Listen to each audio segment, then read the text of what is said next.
అసలు ఏం జరిగింది అనంతపురం జిల్లాలో? ఎందుకు మళ్ళీ ఫ్యాక్షన్ గురించి ఎక్కువ మాట్లాడుకుంటున్నారు? వ్యాక్సినిస్టుల దగ్గరికి మేము ఎందుకు పోవాలి, మా ప్రాణాలు ఎందుకు రిస్క్ చేయాలి, మా పిల్లల భవిష్యత్తు కోసం చదువులు చెప్పిస్తా ఉన్నారు. అసలు ఏం జరుగుతోంది?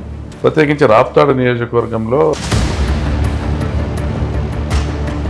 ఇటీవల కాలంలో 2 రోజులు 3 రోజుల క్రితం అనుకుంటా పరిటాల సునీత గారు ప్రెస్ మీట్లో కూడా చెప్పారు. ఆమె పరిటాల సునీత గారి గొంతు కోసి కుట్లేసి ఏమా నొప్పిస్తాంది అని అడిగారు. ఫ్యాక్షన్లో బాధితులు వాళ్ళు సానే కుటుంబం కావచ్చు, లేకపోతే బాగుంది కుటుంబం కావచ్చు.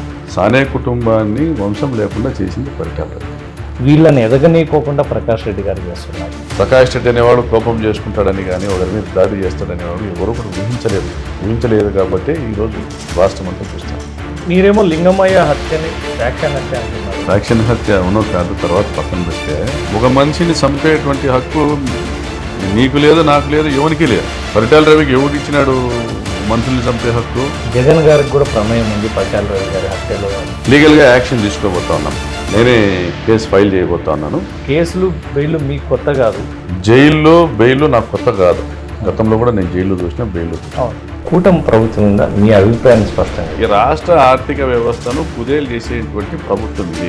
అంటే మీ ఓటమి గారికి కారణాలు మీ విశ్లేషణ మేమే. అంటే మీరే మీన్స్ మీ ఎమ్మెల్యేలా లేకపోతే మీ నాయకుడు? మా ఎమ్మెల్యేలు, మా కార్యకర్తలు, మా ప్రభుత్వము, మేమందరూ చేసిన మంచి చెప్పుకోవడంలో విఫలము.